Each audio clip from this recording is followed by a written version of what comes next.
All right. Welcome back.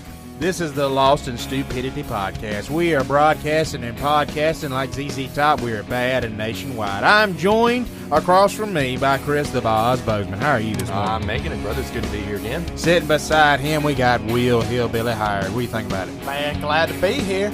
And Bailey Joe Hickman returns in studio. I have something that I want to show all of y'all and tell y'all how to get one. I have Where is this going? an Indian hen thermos mug, whatever this thing is, tumbler. Do you know how you get one of these? How do you get one of those? You go to whatever store you buy a tumbler at, you buy it, and you find me, Will, or Turner, or Chris, and get a sticker from us, and you put it on the side of it. Very well. Dude, we have now these tumblers. Like we have like 75 of these at our house. I can't fit another one in our cup cabinet. All right, so don't even. But you got room for a sticker. That's right. I got room for a sticker. I got plenty of room for that. What is with... Women and cups. There you go. Well, then he said it. He said it. Will said it. I've spent enough money in Stanley that I should probably be in the shares of the company. I'm not gonna lie. What is it with these white women in thermoses? I don't know. Like, I don't get it. Anyway, I have to sleep in my bed tonight, so I'm not going to say it. I'm not going to say that we've got a cabinet. If I open it, I'll be attacked. and we're off. Boing, concussion. Boing, concussion. Oh, that's anyways, fantastic. get your sticker and make your Stanley Cup Indian Hen Stanley Cup. See, that's a point of contention, though, because I had a family member ask me, not to get on a tangent before we get the show started, hey, when you gonna do some more merch or hats for the YouTube channel, for those of you that don't know, the Indian Hen Outdoors YouTube channel. And I made it very adamant for the amount of money it cost and the amount of heartache and the amount of people that stood me up. You know who you are. I will never do merchandise ever again as long as I draw breath. I'll take that back. If Indian Hen or this podcast gets to 1 million followers, I'll do merch. There you go. There's your challenge. It's on you, audience. I'll start doing merch in about 30 years. At this rate, yes. We will look quite different by then. I'm down. So, not me. I'm immortal. Oh. So I just haven't told y'all yet. Well, what? He's looked that way since he was came out of the womb. He was this. He looked exactly like this. Oh, good grief! Are you like immortal? So we're like. Is it like Elf Immortal in Lord of the Rings, where like you can live forever, but somebody could still shoot you with an arrow and you die? Well, or is it like y'all haven't watched Invincible? There's an immortal character on there in Invincible. It'd be kind of like that. Oh, you see, it wouldn't be like Highlander. The only way to kill you is like chop your head off. No, because they killed the immortal guy in Invincible. Well, then how's they he cut immortal? his head off. Well, they reattached his head, and he just came. Just came back to life. It's literally like that in the show. That's like the crappy Deadpool in the X-Men Origins. Yeah. You shut your mouth. Now, okay. Ryan Reynolds. No, I love that movie. I love that movie. That movie is great. X-Men Origins Wolverine. Love it. Absolutely love it. I did like that. I know everybody hates that movie. I like that See, movie. me too. Don't you ever talk about it. You're lucky there's air between us right now holding me back. That's a good segue as Chris goes, what have we done? That is a good segue of what we want to talk about. Is we're just going to talk a little movies, a little pop culture, and a little discussion. Like, why does it seem like there's no good movies or television?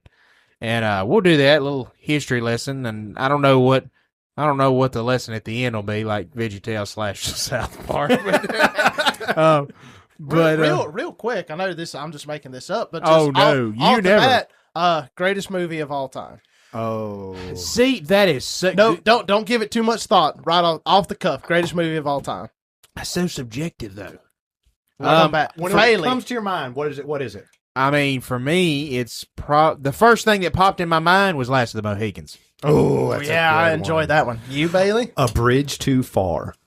An interesting choice. Mr. Chris. So more modern take on one. I actually enjoyed the Revenant with Leonardo DiCaprio. That is extremely movie. well done. Yes, that is a phenomenal. That's a gritty movie. Cinematography wise, like that movie. Oh, is fantastic. excellent. Now, greatest movie for a culture of men's, it's Die Hard. I mean, everybody knows that. That's a Christmas movie. What are you talking about? But I mean, golly, we should all strive to be more like Bruce Willis. Exactly. Agreed. The only man that can make bald look good. Well, Samuel L. Jackson. Anyway, But Die Hard with a I'll- Vengeance had both. So I will just let you all know that you're all wrong because it's the man who shot Liberty Valance. oh, that's such a good one. In terms I of forgot when it about was that one. made, the storytelling, the character development, Yes. and the fact it's got John Wayne in it. And John Wayne in It's that amazing. movie is that's the first time he was not John Wayne in a movie. he's you know what I not. mean? He's not the winner. He's not the winner. He's the Yep. anti-hero. Yep. He is the He's a- anti-hero. He is, he's the man that kills Liberty Valance, but Jimmy Stewart living this double life. To Yes. spoil it for you, sorry, it's been out for like 60 years. But Yeah, oh please. man, it's been on my list. it was just next week. I had it in the queue. No, Jimmy Stewart plays just this beautiful character that is haunted by his guilt of taking the title of the man who shot Liberty Valance. Jimmy Stewart, again, I'd watch Jimmy Stewart hang drywall. Okay, just wanted to lay that out there. No, So, that's- movies that we are going to stack up against potentially all these garbage movies we get now. Agreed. Yeah. Well, and to that end, before we'll be here all day. I like your choice. That's not my favorite John Wayne movie though. No, not my personal favorite John Wayne movie. No. Chris, favorite John Wayne? Do you have one? Well, man, I don't know. All of them. I asked the wrong. Man, I don't know. I asked know the wrong- John Wayne. I asked the wrong person. Bailey, Yeah. favorite John Wayne movie? Oh, see, that for me is even harder. I'm going to honestly say Hatari. Okay, That's a all right, that's sleeper the, one. that's Yeah, the you second threw one. me off. You have threw me today. Hatari is a great movie that John Wayne filmed, and it's an action adventure comedy. Wait, just to clarify, you're not saying Atari, right? No, Yes. Hatari. You're saying No, Chris. Hatari. Hatari. Okay, all right. Just making sure. I didn't know Will, John are Wayne you had ready? some. John Wayne had some inspiration in the Atari. Yeah, it's a little weird. I'll take over this time, Will. Hang on. Go outside, nerd. We ain't got time to go use some time. Hey, I'll go eat some dirt. You better watch your mouth, brother. Atari was a great system. Atari was the Greatest console of all time. greatest console. Oh, that's a Oh. good question. Greatest console of all time. That's another podcast. That's another Different podcast. episode. Yeah, definitely PlayStation 2, but we'll get to that later. I agree can't, with Chris I can't on hate that you one. for that. Yeah, I I agree can't with hate Chris you for on that. that one. PS2. PS2 Can't- had some I can't be bangers. mad at that one. See, Sly for Cooper John series. Wayne, Sorry. movies, my personal favorite, The Cowboys. Oh, that's such It's a much later John Wayne movie. He plays his character as Will Anderson, and he actually dies in this movie. Yeah. yeah. And That's a great one. phenomenal movie. Love the character development for the young children and men that are in the show. Yeah. Yeah. They start And- as boys and they end as men. And, y'all know I spell Will W-I-L, one L. The reason for that is because my mom in that movie noticed at the end on his headstone, Will Anderson is spelled with one L. I did not Now, know granted, that. my name is William, and of course, William is spelled with two L's. But you Will, always, I spell it with one L for that reason. That's cool. That is pretty neat. That is cool. I like that. My favorite is a toss up between, of course, Rio Bravo. Oh, Oh, such a good dude, one. yes. On an endless loop, I can watch Rio Bravo. It's so and if good. I need a break from it, I can watch El Dorado. It's the same thing. it's the same. It's the same movie. Corporate needs to know the difference between these two movies. Run it back. They're the same movie. And that are Hondo. Oh, Hondas Yes. are great. My sons, who are very young, they are 5 and 4. They call John Wayne movies because I got a DVD. I know it's 2025 and I still have DVDs, but I got a set of them. And they call them hat movies because he's always wearing a big hat. Oh, that's You know? valid point. So That's funny. They'll say, "Let's watch a hat movie, Daddy." And the other day we watched Hondo, and I asked a couple, days later, I asked my oldest son Ben. I said, "Hey, you ready?" And he goes, "I was born ready," which was a quote from Hondo for those That is of you fantastic. uncultured swine that have never seen Hondo. Such a good movie. So we've thrown out a couple, besides John, we got on a John Wayne tangent, but we threw out, Revenant. We threw out, Last of the Mohicans, The Man Who Shot Liberty Valance. A Bridge Too Far. A Bridge Too Far.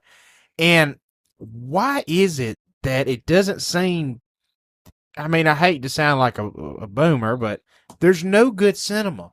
Why is there nothing at the theater that's just what I would call instant classic, a timeless instant classic? And again, it's all, and I know some people don't share our faith. I know we're going to catch some heat for that, but like, I don't just want to watch filth all the time. No, I don't want to watch smut. I don't want it. I don't want to watch somebody with a, and I don't want to get too tough, like far into that, but like an agenda to change my views on something in a movie. Like I am paying money for entertainment. Yes. That's like this podcast is entertainment. It's not something that we're trying to sway an opinion. We're entertaining you, presenting facts. Like why can't a movie be more like that? Chris, you read my mind. I literally have written on here morality versus new age or different perspective. Absolutely. And I think that was, there was always in a lot of these older movies, not all of them, I won't generalize, but there was a moral compass that kind of held throughout most of these movies, like the Cowboys, even the Revenant of the Revenant is him taking care of his son and, against all survival. There is a touch of morality there, but there's, especially in these older movies there's kind of a point versus sort of this new age of, well, maybe the morals aren't necessary, and maybe we can see it from this side of the view. Is that your modern day voice? That would be my voice of a movie producer in modern day. I will not say anybody's name. Kathleen Kennedy. Sorry. Did I say that out loud? I apologize. And we're off. But Woman doesn't even know how the Force works. don't get Can't stand it. don't get us started on Star Wars. But I have that too. I want to bring up two movies real quick. I think that are not necessarily we talk about old movies, just of good old movies and why they were good. One, if you've never seen it, is Stalag 17. I'm glad you brought that up. Not familiar with this. Stalag 17 is Good old classic movie. is from 1953, and it is based on a play. And one reason that this is a great movie, there's a pile of reasons, but one reason it's a great movie is the author of the play, Edward Trzynski, was on a bomber in World War II and got shot down and spent time in a German POW camp. Stalag 17 is the story of a sort of a mystery intrigue that happens at a German POW camp. The young man in the front row with his arm up. For those of you that are not watching, I'm raising my hand. Not to get us off track, because that's not my nature. Never. Did said individual then, I don't know, modify his wartime experience and say something like, I had 80 grenades and I killed Hitler or something? No, as a matter of fact. Just checking. Go ahead. I'm sorry. Sam Elliott killed Hitler. And Bigfoot. And Bigfoot. Such a great, weird movie, too. It's phenomenal. It's a great, weird movie. But Stalag 17, written by, the screenplay was done and then the play was done by Edward Trzynski. William Holden is the main lead. I think he won an Academy Award for it. But it's a fantastic movie. But the reason I think it falls into a great movie category is that part of this movie is a comedy. Like, dude, it's very funny. You were watching this movie and you are laughing. And what's so crazy is that you're like, well, shouldn't this be irreverent? Because you're talking about POWs, in a German camp. And he was a POW. And he draws a lot of his experience to make this play that turns into this movie. And it is sad at times, and it does have intrigue. It has great character development. You have this skeeving guy who's sort of the horse trader of the bunch, and he, is kind of cutthroat, and he's, he's always making bets and stuff and getting everybody's stuff because he's really good at, he's just kind of a dirtbag, and he winds up being the hero. And he proves everybody wrong about his actual character, and he winds up saving a guy in the end. And it's just a fantastic movie, and it's drawn from somebody's experience that was actually there, that actually saw something horrible and was able to laugh at it in some ways, work through it, recognize it, and turn it into this piece of art that is Stalag 17. So if you haven't seen it, go see it.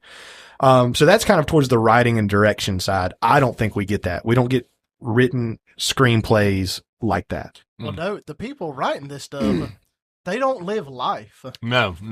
They don't live in the real world. That's what's Yeah, interesting. and we fall into the celebrity category almost. There anymore. you go. Yes, See, yeah. and to that point, again, I'm not a genius, but back in the day, I sound like an old man. Back in the day, when somebody wanted to write a book, okay, let's I don't know, pick Louis L'Amour. Louis L'Amour didn't live in the Old West.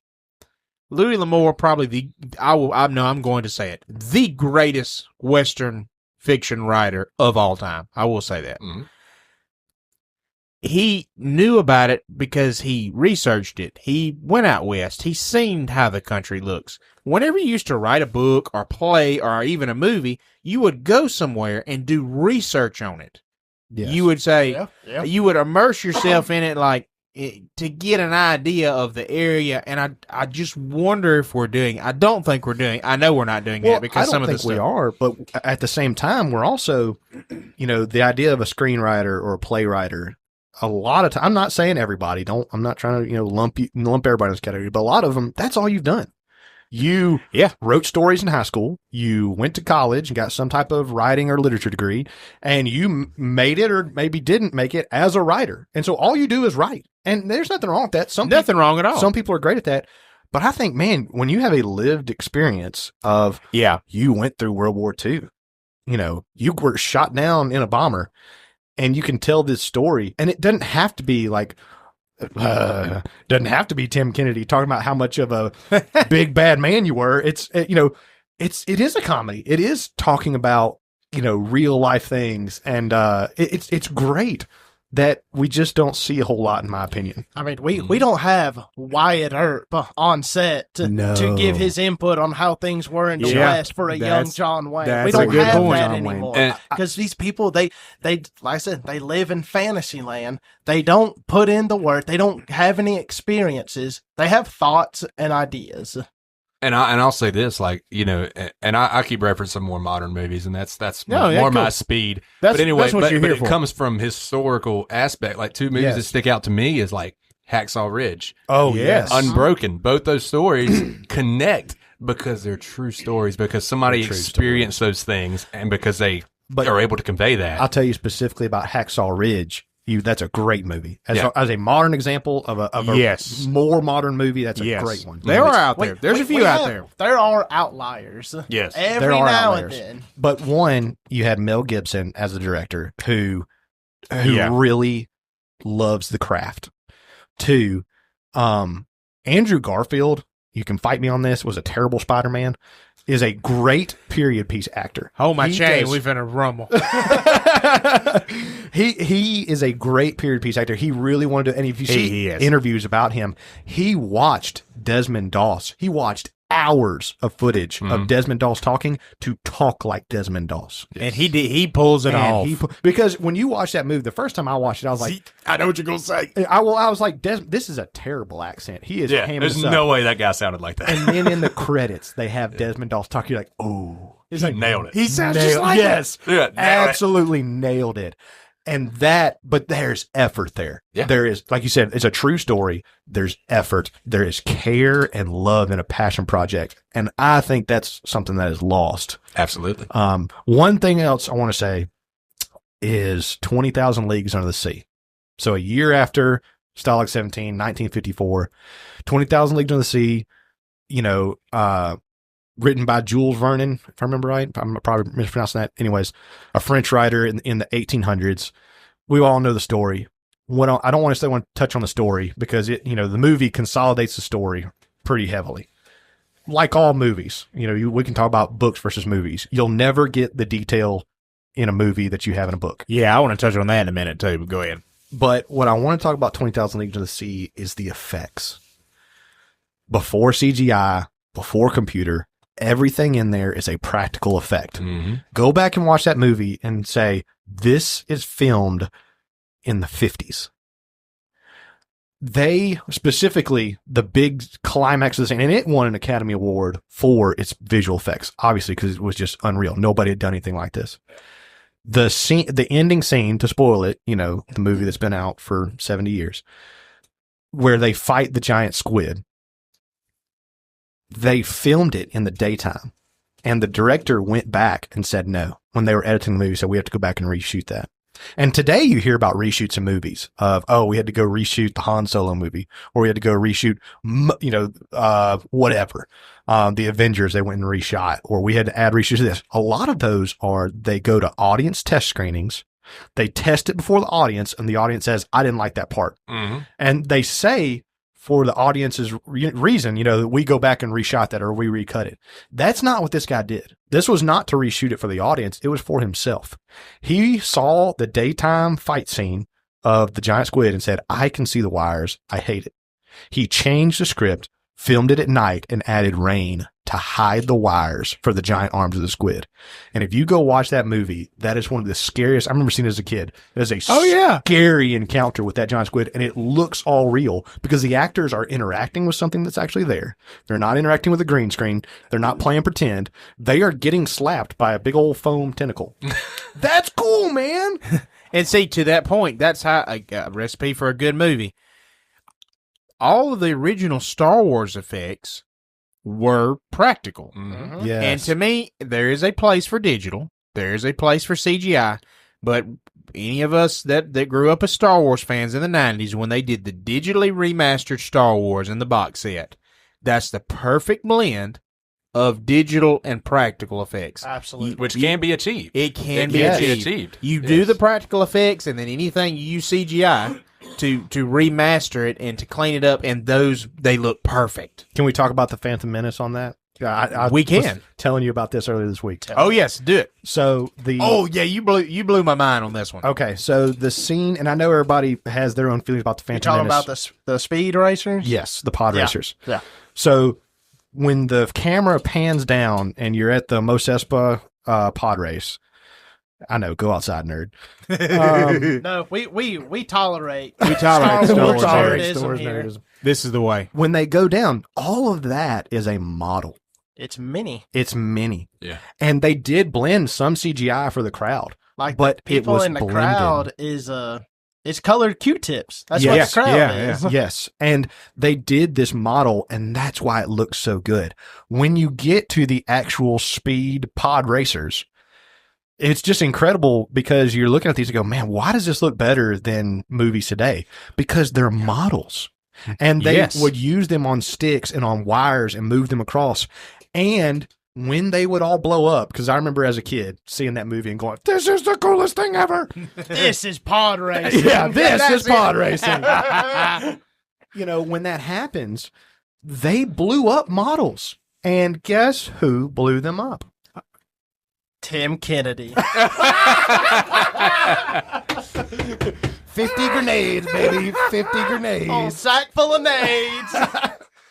No. It was one Adam Savage, From later Mythbusters. famous Really? for Mythbusters. He was working at Lucasfilm's Light and Magic, or Skywalker Light and Magic, whichever one it is. Anyways, he is on a podcast with the Corridor Crew guys who do visual effects. If you want to see cool visual effects, go look up like Corridor Crew. They still do, and they do it on YouTube. And it's kind of sad they have to do it on YouTube because nobody wants it in Hollywood anymore. Yep. So they're doing practical effects on YouTube basically for fun.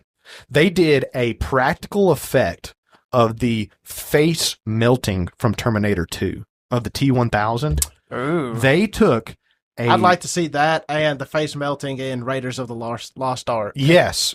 So they took, it was either gallium or one other of those metals that melts at room temperature. Yep. And they molded it into the face, melted it, and played it in reverse to get the T-1000 coming up. Oh, that's What? Because if you remember in Terminator 2, he's all CGI, but he comes up and then turns into the T-1000. Well, they did it in reverse, and so I'm sorry, the Terminator music's 2 playing in my okay, head. that might be my second for greatest of all time movie. But back to Phantom Menace, they did all that in practical effects, and yes, there is some CGI. They did blend it in there as well. But this is like the battle scene at Helm's Deep in the Two Towers. It's all, you can go behind the scenes. It's all like a 7 or 8 foot set. Yeah. The orcs are all CGI.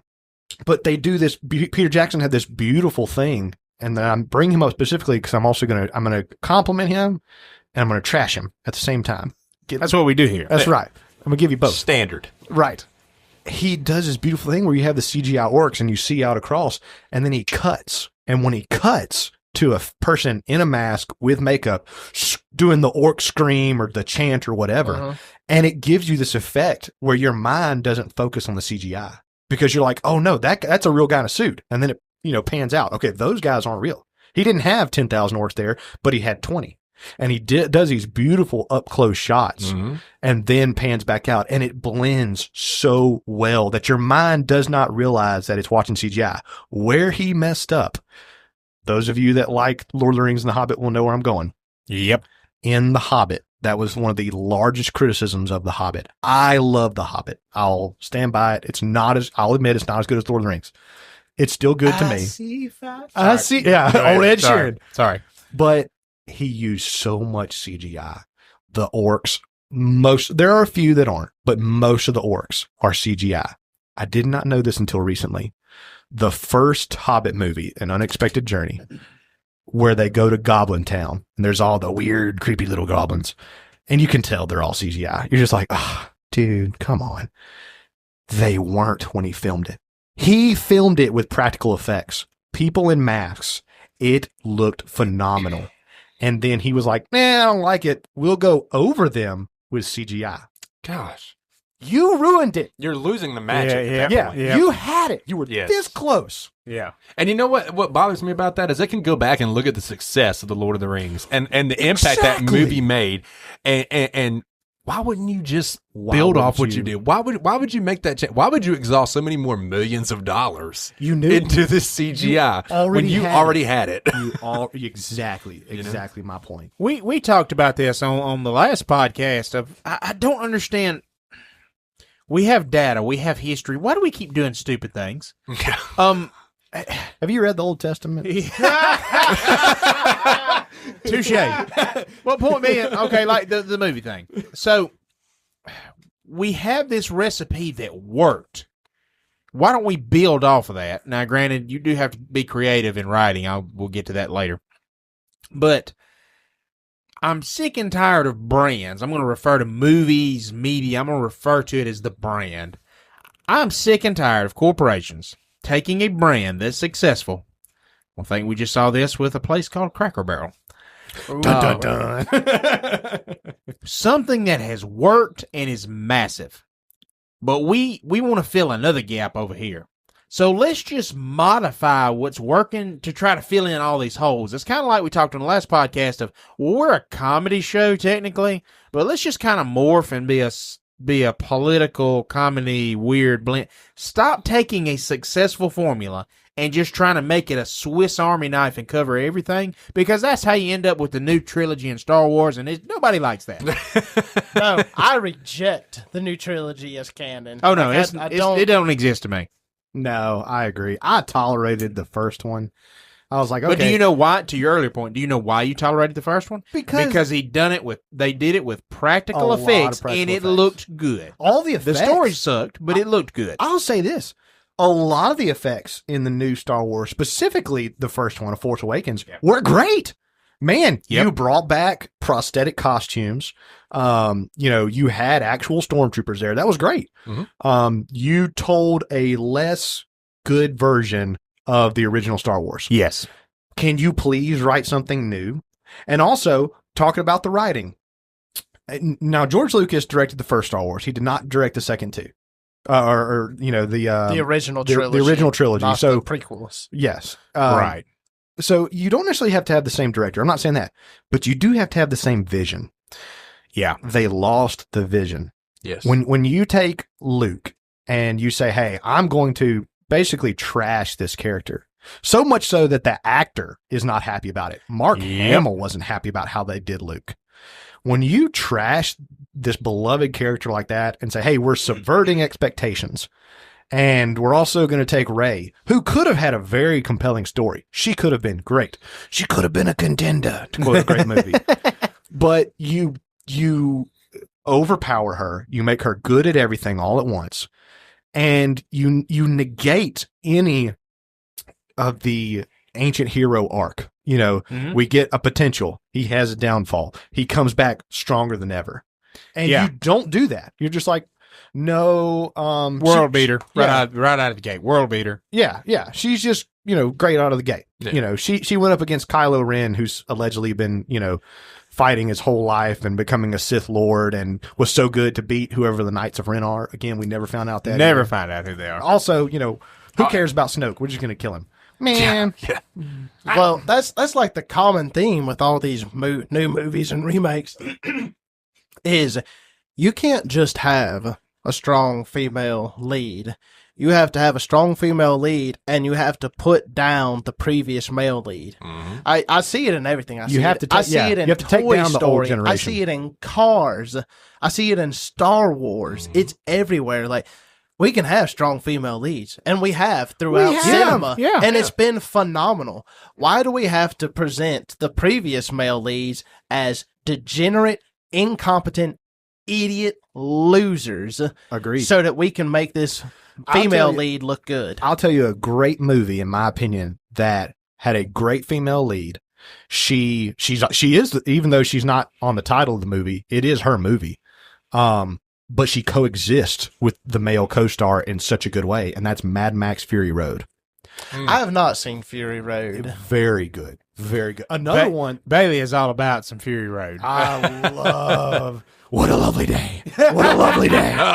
Such a good movie. But Mad Max Fury Road, you have, one of the first scenes where Mad Max meets Furiosa, played by Charlize Theron, who did a great job.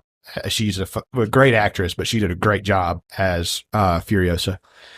And Tom Hardy, again, Tom Hardy could hang drywall and I'd be in the front seat. Mm-hmm. Tom Hardy's man can be anything. He can act. Dude, he's done so many different roles. He is one of the last bastions of an actor who's like, I don't. Can Tom Hardy pull off blackface like Robert Downey Jr. did?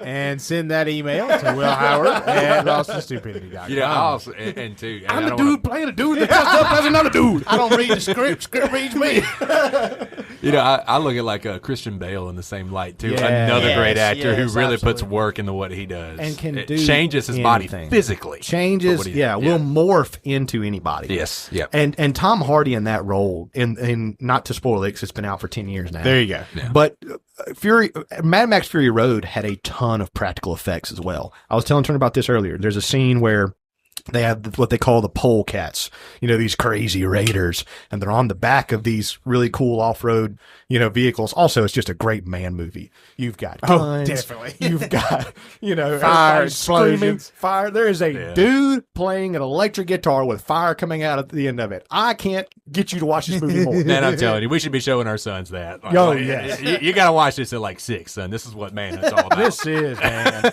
This is. But so they go and they have this interaction. And the first interaction they have, Mad Max mollywops Furiosa. I'm talking, it's almost hard to watch. He beats the ever-living snot out of her. And they grow together. The characters grow together. And they see the value in what they need to do together. And they become this unit. This is one thing I told my wife. Make it romantic for a second if she's listening. There's one point where Furiosa, and it's her journey to try to escape this terrible life. And it's a great message, in my opinion, because she's trying to escape this terrible life and she's trying to go back to where she came from. And when she gets there, she realizes it's not there. You can't go back. You can only go forward. You can only make your situation better you're in right now.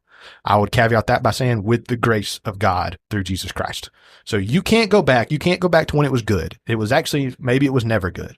Mm-hmm. All you can do is move forward and draw near to the Lord, and He will make it better. Even if it's harder, it will be better. And so, at the end of the movie, they have to go back to what was hard and make it better. So, I think that's a great message. But also, they had this running, huge, amazing gunfight on across, this tanker and across these crazy vehicles. And Furiosa is bleeding out, stabbed in the ribs. And she looks at Max and she says, I need you to drive.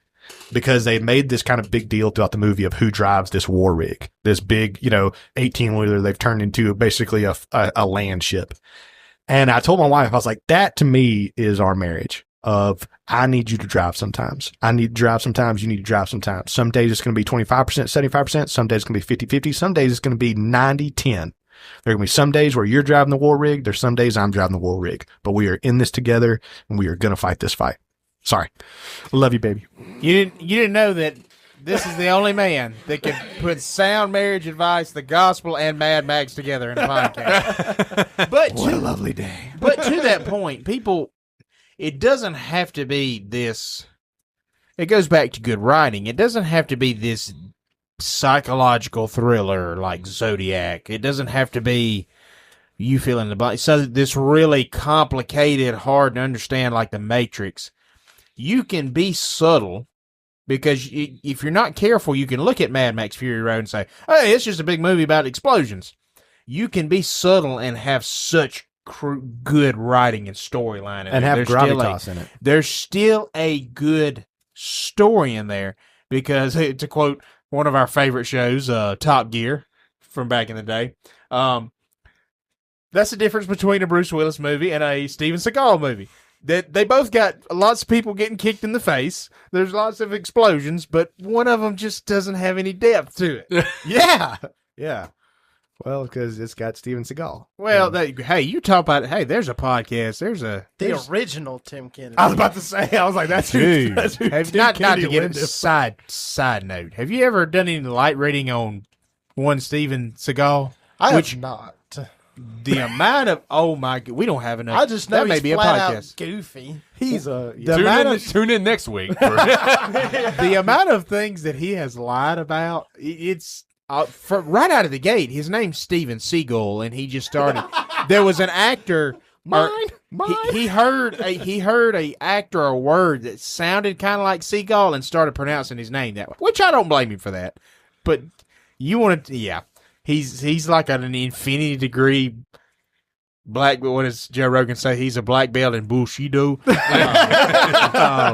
My favorite is if you've ever seen, it's an old stand-up from Tom Segura talking about Steven Seagal, and he's just ragging him about, there's a helicopter that flies over. He's like, there's one of those Apache 461s. I used to fly those for 20 years. Yeah, you're right. He's like, no, it's not. He's like, see that dog? That's a Malinois German Shepherd puppy mix. I used to train them for 20 years. It's like, you didn't.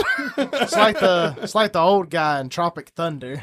Yeah. Yes. I don't know the sound it makes. I just know the sound when it lies. Didn't at the end he say, like, I didn't really lose my leg in the war. I got diabetes. Yes. But Oh, man. and I don't know. It's just there's a lack of. Actually, I know why. I know what part of it is. I'm gonna make a bunch of people mad. I know, Chris, you like more modern movies. The reason we don't have more creative writing, why don't we have more practical effects? Why don't we have a team of people that can do this? Is because we spend all the money to put 8 A-list stars in it. Actors, yeah. It's called the Marvel effect. Yep. Is It that is. Yep. every movie has to be made now? Okay, Having a certain set of actors doesn't just make a movie good. we got to have 17 A-list Correct. actors. Correct. And then we Spot have on. to make sure there's a multiverse, and we have to make sure we can make a gazillion movies out of this one. But here's an idea. Can we just make again, history has shown us, sequels typically aren't that good. Why don't we No. just make a movie and leave it alone? Let it die. Remakes aren't that good. There are Please stop with remakes. there are very few remakes that I would say, okay, I'll tolerate. 310 to Yuma was a good remake. 310 That's to a Yuma. good one. I was going to say in terms true, of modern westerns, that's the best modern western out there. That's a 310 great to one. Yuma. I love no, that. you're wrong. Ollie, Open Range with Robert Duvall and Kevin Costner. Oh, that's a good one, too. That's on the bleeding edge of being considered a modern Where was- western, in my opinion. It's close to Okay, let's just do 2000s to today. I thought Open Range was in the 2000s. Google that, Jamie. How about Bone Tomahawk? That That- one puts that that one was puts some good. people with some Hey. minds. That was rough. What's the one That with one's rough. with Christian Bale. Is it Hostiles? Yeah, That was a good one. Okay, I have a spill on that one. That's a great movie. I'm trying to find out when Open Range. All right, you got me. 2003. I do like 310 was good. Again, to Chris's point, Christian Bale's probably my favorite modern actor. He's really you good. talk about going from and he's in Hostiles. Jake Gyllenhaal is pretty dang good. Yeah, when he's not in Roadhouse, which is an awful remake. Yeah. Yes. Did y'all even watch the full Roadhouse? I watched like 20, maybe 30 minutes. Conor McGregor has quotation marks peak acting. Yeah, really. Like, just stay in your lane, bro. That's okay. Just stay in your lane. We know what Conor McGregor is good at. Stay there, bud. Yeah, stay in your wheelhouse. Punching brother. people and snorting lines that we can't ski over. You know, That's what he's good at. isn't he running for president of Ireland right now? I mean, Oh, my might as gosh. well. That would be the greatest thing ever. I'm here for it. I'll sit back and watch. I'm it. here for a Trump and McGregor, debate. Like, that's got to be funny stuff. Gracious. Did not know this was the duo we needed. Okay, man. that's another point about. Again, I wanted to hate on Marvel some more, but we don't have to have multiverses. But anyway, that's another good point with Conor McGregor. What was you gonna say? Oh, I was going to just hate on Marvel. Yeah, Please. Marvel. Why does Finish the, everybody have to be a superhero? Everybody? Everybody if has to be a everybody's a superhero, nobody's a superhero. to quote one of the quote- best superhero movies ever, The Incredible Syndrome. When But that's- everyone's special. Nobody is. Anyway, go ahead. But that's a great point, the Marvel effect. And I had to look up his name because I couldn't remember him. But I'll tell you some weird movies. They're off kilter. So if you don't like off kilter movies, you probably won't like his movies.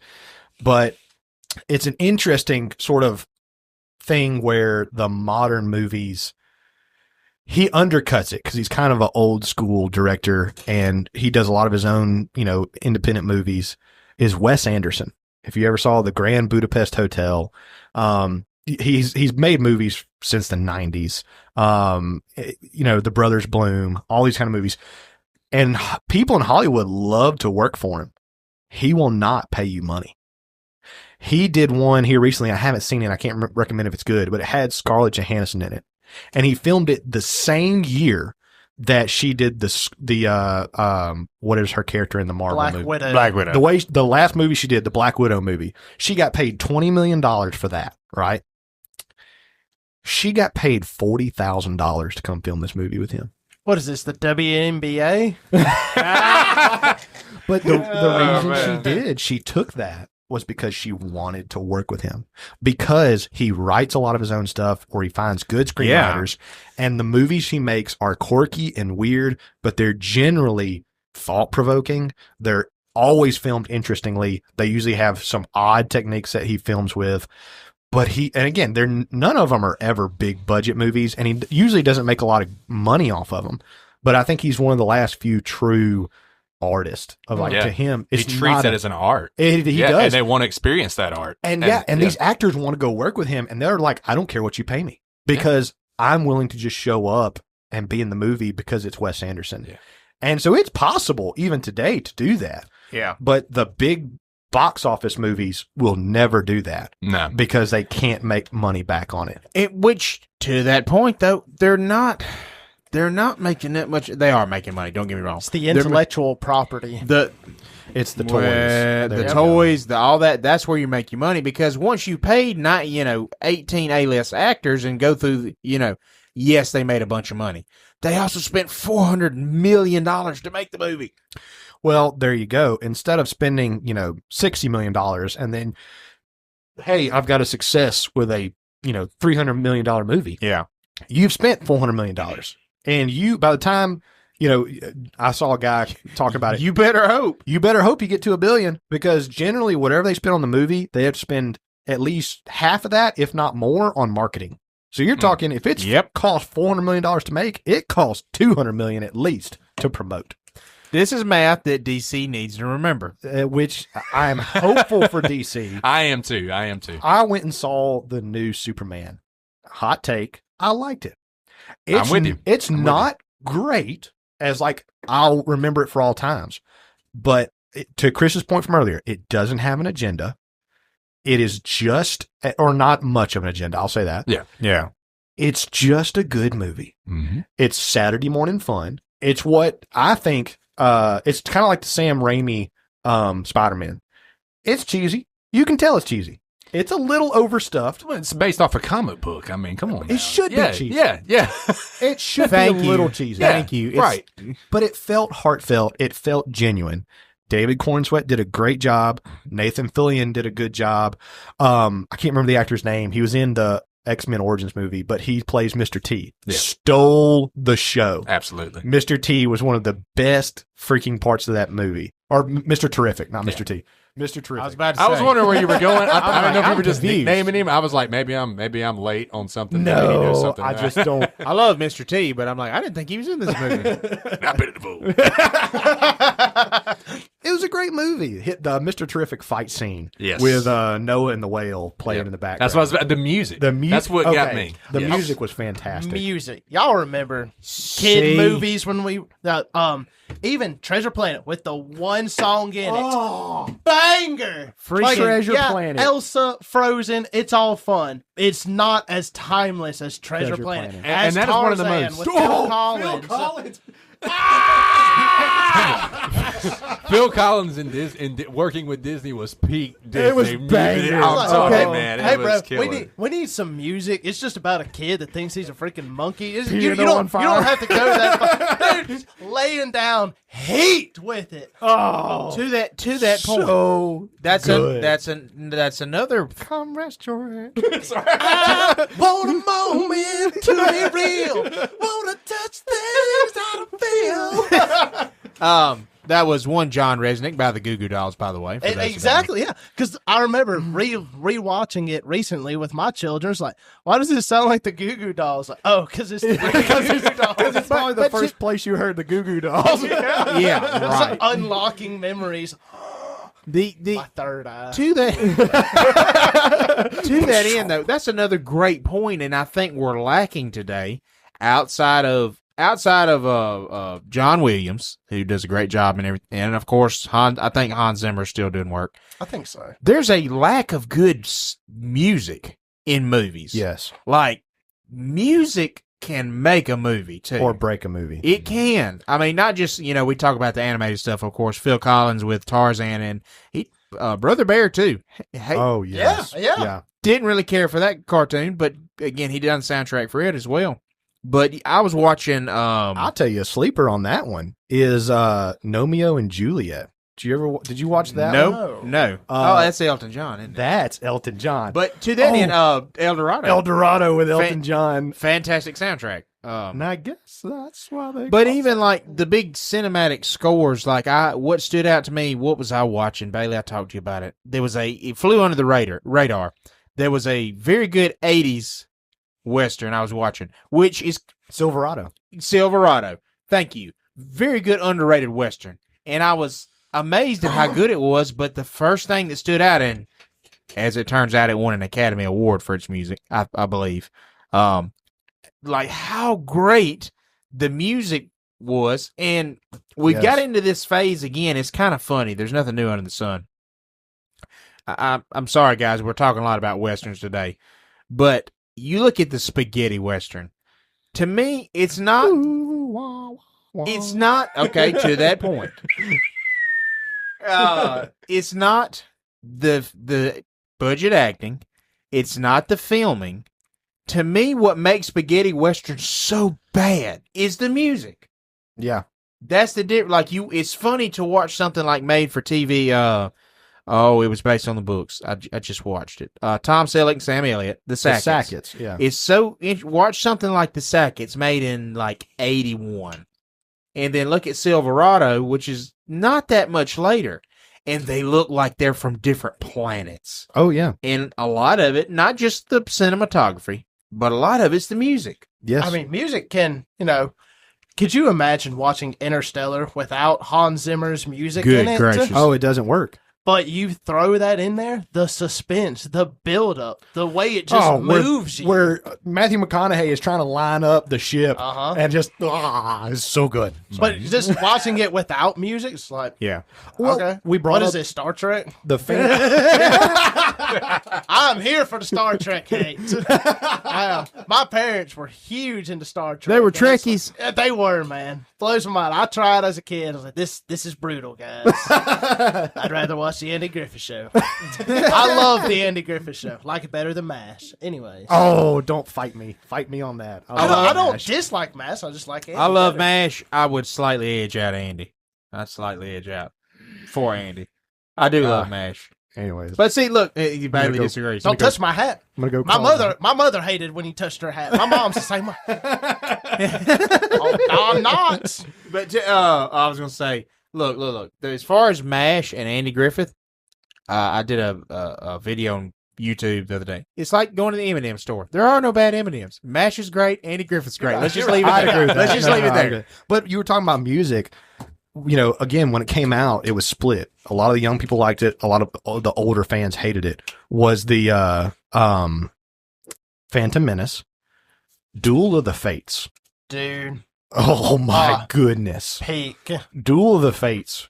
To me, it's just again, it made the whole movie. Mhm. That last scene Yep. made the entire rest of the movie. You mean the best lightsaber duel in the history of all Star Wars? Dude, Yes. okay, did you know that apparently Ewan McGregor and Who? Liam Neeson, What was that word? Ewan McGregor? Ewan? Is he like a I Ewok? think it's a Ewan. I can't say. I can't say it Ewan either. McGregor. I can't say it either. I'm just Anyways, making fun of you him saying it. and I'm so sorry I can't remember the guy that played Darth Maul. Ray Park. Ray Ray Park. Park. Apparently they were so flipping spot on with Yes. the duel you see in the movie is slowed down. And again, Yes, that true goes story. back to what we were saying earlier about actors giving in to the art, Working the hard. craft, Working putting on in their the craft. work. They gave a dang. They Like, were you- there. They didn't come into it and just say, "Oh, CGI will fix that," Yeah. or we'll just Yeah, add this we'll in fix it after in the fact. post, We'll yeah. fix it in post. No. No. We fix a lot in post in this podcast, but you don't need to be doing. Mostly Will Howard. But no. Yeah. They didn't. They put the work in. Yeah, they Hayden cared. Christensen, Yeah. Ewan McGregor, they put in the work. Mhm. Yes. Yes. They were there for it. You turned her against me. Oh, Your lust for power has done that. And we're You've off. done it to yourself. See, I that's will it. do We what I could must. do a whole thing on Star Wars too. Like going back to We should have a solo Star Wars episode. We should do a table read of the I'm just reading A the table script. read. Revenge of the Sith. Do all the but, voices. you know, again, I don't want to paint a picture of, we think about the good old days. They're better than they really were. George Lucas was not without his share of mistakes too. Agreed. And I'm gonna make. I don't want to. What are you about to call Indiana Jones a mistake? No. You heretic. No, no. The what's his name? I can't. They did the animated Clone Wars, the 5 minutes. Dave Filoni. No. The animated I know who you're talking Clone. about. He does did the Primal. 2003. Yeah, the 2003 Clone those. Wars. His What is name's like name? Juditsky. It's He's like super 4 feet long. Polish. Super Super Polish. Polish. Point being, is and I know you love the Clone War series so much, but mistake number one was not making or was doing away with the animated 03. That animation style it's nostalgic. Well, then I you end love up with a big plot hole. Not to spoil if you hadn't seen Revenge of the Sith, it's been out a minute. But you have a big plot hole of why is General Grievous coughing all the time, because that's from the animated series. That's where that comes from. Yeah, because Yeah. Mace Windu choked the daylights out of him. Yeah, crushed But his lungs. I mean, also the fact that he's like 90% cyborg and 10%, not if even that, 10% whatever he was before. I don't even. I'm fully sorry, remember. we've went full But Star He Wars. also liked Marlboro Red, so that'll do it to you. Yeah. The Marlboro Man. I hope I'm pronouncing this. Forgive me, dude. I don't think you'll ever hear this. Gendy Tartovsky. There you go. And he was the director and developer for the 2003 Clone Wars. And that Brilliant animator. just very brutal fight scenes. The use of sound. We talked about music, but also the non-use of music and where to put it in. Yes. Using things quietly and where there's no sound. The scene where Anakin fights Asajj Ventress, and she's picking off the clone troopers one at a time. It's kind of like a little bit horror-ish. It's okay. Oh, it's kind of gory. Yeah, it's also a little gory. To that end, the lack of music and all the sound effects of when they introduced General Grievous in that series. Oh, that's terrifying. It's terrifying. A kid watching that? Yeah. Did you know that one of those Padawans, his name in like the credits is Shag T, and it's literally It's the one that looks like Shaggy. Yeah. Like, I don't know where my lightsaber is, dude. Oh man. We have Bailey has to Grievous. for it to be a complete Lost in Stupidity podcast. Bailey has to do his Shaggy, and Will has to insult some denomination. Yes. But anyway, now Yes. Read. Does the Star Trek hate count? Star Trek counts. That's a religion. That's a cult. That's a cult. Well, guys, we've enjoyed today. We could go on and on and on, and we need to dive into this. Maybe Chris will strangle us, but we need to do a Star Wars episode and a Westerns episode. Like Both at of the them, huh? same time? Or? Not to say, Hey, no, that's a crossover. no. That's called flip called Firefly. Oh, yeah. Oh, don't get me started on Firefly. Such an underrated show. We got to flip a coin. Who dresses up as a cowboy? Who dresses up as a Jedi? Because we all have both the costumes. I'd give anything to have full clone trooper armor. Oh, Like, yes. And the Attack of the Clones blaster, the big long one. exactly. You know? We've lost control. of the show. Or Captain Rex dual pistol. We've lost control. That's all right. Mayday, evac. But anyway, What if I told you that the Republic is under the control of the Dark Lord of the Sith? Have you ever heard the tragedy of Darth Plagueis the Wise? on that note, Not a story the Jedi would tell. we've lost control. We're done. Some would deem it unnatural. We're done. That's it. Ring us in before we get copyright issues, brother. Ring us in. Thank you so much for. To sum it all up, there are outliers in today's cinema, like we mentioned, Interstellar. Superman. But man, who's coming out within the last 2 years? The only thing I could think of in theaters that's been good was the Twister remake was pretty good, surprisingly. But again, it's a remake. Yep. Yeah, I need Of an original already stories. proven system. Hollywood, Yes. we are starving for quality original cinema. And I'll say this before we get. I know we're running way over on time, but before we get out of here, I have to. It's sad we're so starved for entertainment. It became so popular. I'm gonna hate on Yellowstone because it's you had. It started out great and it floundered. Well, I disagree there. I shouldn't have to see good cinematography and good acting and character development. I shouldn't have to watch the bloodiest, goriest, most filthy language, You're right. Yeah. continual nudity. It's just filth.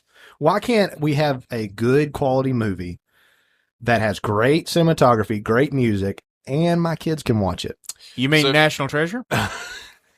So I know we're trying to wrap things up, but and to speak on what Bailey just said, but for me, a movie that did that, and you guys may completely disagree, I enjoyed the Top Gun remake. I thought Yeah. it was pretty good considering. I'm sorry, I haven't watched it. I know I need to. I'm Yeah. missing So- out on that. Oh, good grief. But I heard it was phenomenal. Yeah, so I agree with you. basically what I feel like happened there was they kept the formula, which has been kind of our point this episode. It kept the formula of the first one. They didn't come in here with a whole hidden agenda and say you need to believe like I believe through this movie. It just kept it, and to me it worked, and that's what it's I love about. that. You I know, love that's that. what it's about. Agreed. Make it art. Make some art. Make some art. And not that dang banana taped on a wall. That's not art. That's right. Yeah. I hate that banana. Something I'll close with this. I was going to say it earlier. We talk about making it your own, and you talked about the screening. And this is, I'll end on this as a quote. That's a big problem of when they do modern reshoots. It's where we put it in front of a test audience, and they didn't like it. Yeah. They used to come here locally. It was a local artist. I'm blanking. I can see his face. There we go. O. Jeremiah. I was trying to remember his name. The group was O. Jeremiah. They are still is. Mm-hmm. And I heard him say one time, you have to make music you like first. and then maybe other people will like it. That's What right. a And great that's quote. that's art. You have What to a make great- something that you're proud of and that you like, and then see where it lays. That's Some right. folks may not like it. That's and right. It may Because take. if you do it the other way, it becomes a product. It becomes something a Correct. you're Correct. trying to sell. and it never works. It never works. And don't worry about because the critics. people buy something that comes from your heart. Because people relate to something that comes from the heart. And see, Amen. to that end, we would not be, and granted, we haven't had just tons of success, but the YouTube channel has had some level of success. We have a following. If I had listened to, it's even as small as we are, do you have any idea how many people have told me, no, you need to change and do it this way? No, I didn't like that. You need to rebrand. We need to rebrand. That's my favorite. Good. To me, that's a remake. That's That's a Let's remake Star Wars. We don't do that here. You have to make now. It's okay. No thanks. Now you can't live in an echo chamber. You have to say, "Hey, that didn't work. Let's do it different this time." But you have to make something you're proud of and then put it out there. That's right. You can't change it halfway through. But anyway, well, thank you so much for listening. Once again, I'm Turner. We have Chris, Will, and Bailey in studio. Thank you for all your support. Tune in next time. This has been the Lost in Stupidity podcast.